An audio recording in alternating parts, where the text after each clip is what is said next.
Hi, Tony Baratta here. I wanted to talk to you about post-traumatic headache as a consequence to traumatic brain injury. Of the 1.7 million people who are in the emergency room every year for a traumatic brain injury, 80 to 90% of these people are going to have a post-traumatic headache and a post-traumatic headache syndrome. Now, fortunately, in the large majority of those people, the symptoms will resolve in weeks or months.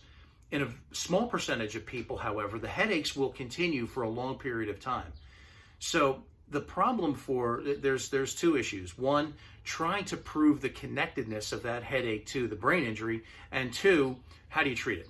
Well, connecting the post-traumatic headache to the brain injury, in medicine, it is said that if the person hasn't experienced that post-traumatic headache within 7 days of the injury, then it's very difficult to relate it to the traumatic brain injury.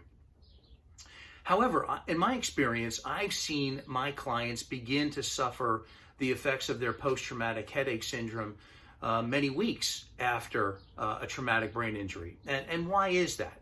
Well, primarily it's because most of these people have either been treating other injuries suffered in the traumatic event, like fractures or lacerations, for which they're taking pain medication and have other kinds of treatment.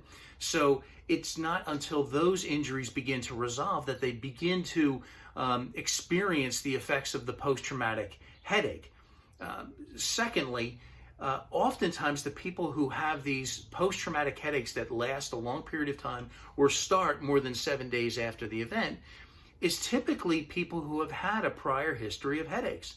What these people say, however, is that the headaches that they had after the traumatic brain injury is different in quality and nature than what they had experienced before the injury.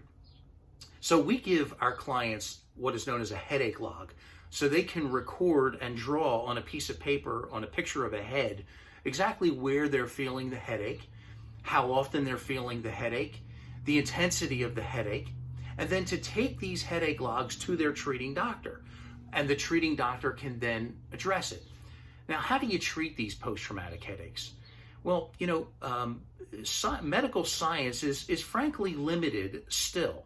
Medical doctors can do surgery, they can prescribe a medicine, or they can prescribe a therapy like speech therapy or occupational therapy or physical therapy. But there are other types of treatment that a headache sufferer can receive that I have found, and my clients have found, are beneficial, like acupuncture and chiropractic care. Also, it's very important to maintain and to do exercise.